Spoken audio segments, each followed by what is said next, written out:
I'm Chuck DeVore. I'm Vice President of Communications for the Texas Public Policy Foundation, a nonprofit think tank based in Austin, Texas.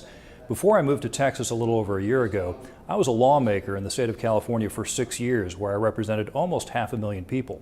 One of the things you often hear people criticize Texas about is its public education system. They always complain that it doesn't spend enough money and that the results aren't very good. In point of fact, this is actually wrong. What you have to do is look at not only cost of living in comparing the amount of money that Texas spends versus other states, but you have to look at the educational results with national standardized test scores. First of all, cost of living. Things in Texas are 90% of the cost of the U.S. average. So when you look at the amount of money Texas is spending in its educational system, you have to understand that the dollar goes further here than in a place like California where things cost a lot more.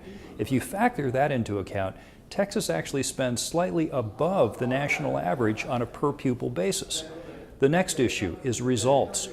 People criticize Texas saying, it doesn't do all that well on SAT scores. Well, SAT scores are self-selecting. In other words, it's affected by the number of high school students who actually take the SAT. If a lot of people take the SAT, your average goes down.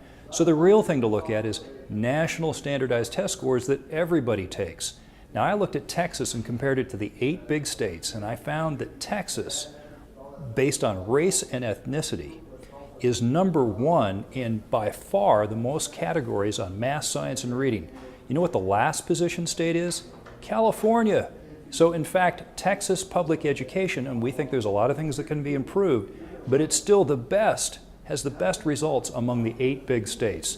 And I think that is something that deserves to be accounted for, and we talk about it in our book, The Texas Model.